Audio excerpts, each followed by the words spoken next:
Hello everyone, welcome back to the channel, and if it's your first time tuning in, welcome to Probably a Disney. The Disney Parks news cycle may not have dropped any major bombshells in recent days, but that is not to say that it has been quiet. In fact, quite a bit happened within the past week or so. From significant progress on multiple construction projects to new info about the Magic Kingdom's new pirate destination, to Disney Cruise Line news, and perhaps one of the most irritating Disney earnings call, which, dare I say, is bad news for us park fans. You'll have to let me know your opinion when we get to that one. But here's what I want to do. I'm going to run through a handful of the stories from this past week and then give a little extra analysis and detail. And then I'm going to challenge you to share your thoughts in the comments so we can get a bit of a conversation, a dialogue going. So once again, you were watching Probably a Disney, and these are some of the Disney Park news, announcements, and stories from the past few days, as well as what you need to know.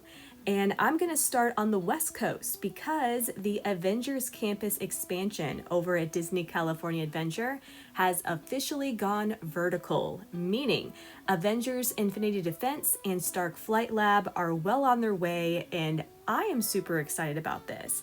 Infinity Defense has been in the works for years at this point, and I believe has been affected by all the changes Marvel Studios has been undergoing the past couple of years. But now they are committed, it's happening, and we're getting Stark Flight Lab to boot, with Robert Downey Jr. expressing his interest to continue working with Imagineering. So if you're a fan of Marvel and the parks, the future finally looks bright, and it's going to be interesting to see these massive show buildings take shape while adding new real estate to Disney California Adventure.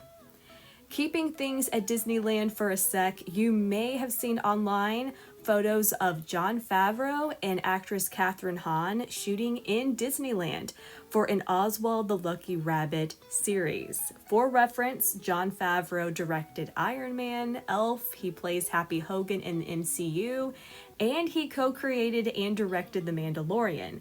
Plus, he is a massive Disney fan.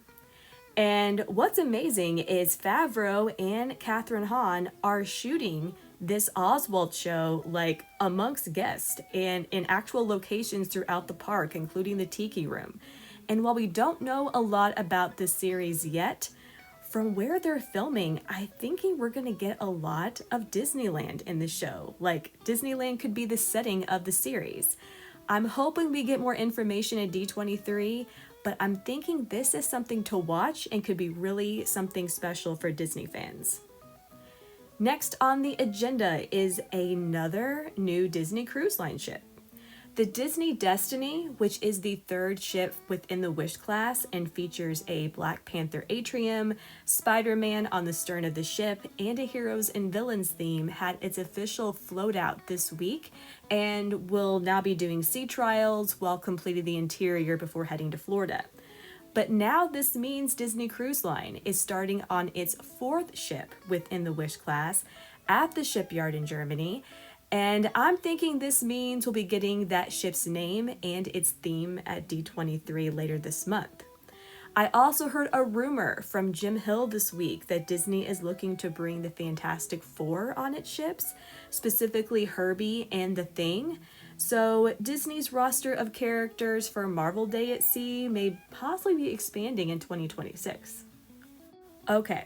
One of the biggest stories this week, and in my opinion was the most frustrating, was Disney's third quarter earnings call, where despite lower attendance this year, Walt Disney World enjoyed its highest third quarter on record. Now, Walt Disney didn't say this, the explanation for why it was such a lucrative quarter is due to Lightning Lane and increased prices in the parks and at the resort. So, in short, fewer people are coming, but they're being forced to spend more, and at the moment, that is financially working to Disney's favor. Again, I think this is terrible news for parks fans, as well as families and individuals who would like to come. And granted, while it's benefiting executives right now, I do not believe this is a sustainable strategy down the road. Many diehard Disney park fans, myself included, still go to Disney World and Disneyland today because of the experiences we had in the past and as kids. What is going to happen decades from now when so many kids turned adults never had that experience or never got to experience certain rides or resorts because of newly added paywalls? I think it's just a short-sighted strategy and one that's not about people or service, the brand, or long-term investment. And when your business is people and emotion, what looks good on a spreadsheet is only part of the reality. So that's my little rant. But if there is a silver lining about this news, it's that Disney should have no excuse in terms of cash flow to finance their upcoming land and attractions and without cutting corners or details. Speaking of which, another story this week was new progress in terms of the changes coming to Magic Kingdom. In preparation for the Rivers of America construction walls have appeared all along the queue for the Haunted Mansion, blocking the view for the building of that path to Villains Land. And from what we can tell from the Piston Peak concept art, once those walls go down, the only view is likely to be foliage and greenery, likely to separate the Haunted Mansion and its atmosphere from the Cars-focused Piston Peak, as well as crowd traffic and more. Therefore, and this is kind of sad, but the view from the Haunted Mansion extended queue may never be the same again, but I'm hoping they'll find a way to put some sound effects or maybe some special effects in that foliage and that greenery to kind of add to the experience. I also wanted to mention, though, that reports and speculation about the mysterious markers that appeared in the graveyard that butt up against what's expected to be Villains Land in its entrance have been debunked. They were put there for entertainment and possibly lighting for Mickey's Not So Scary Halloween Party. Just wanted to update you about that. But in keeping with the construction theme, permits have been filed to install set elements for Animal Kingdom's Dinosaur as it will be transformed into Tropical America's Indiana Jones attraction. And I bring this up because, again, this attraction is going to be a completely new and unique Indiana Jones ride, not what we have at Disneyland or overseas, and is expected to feature the mythology and culture of Central and South America. I am sure we're going to get more details and the attraction's official name at D23 later this month.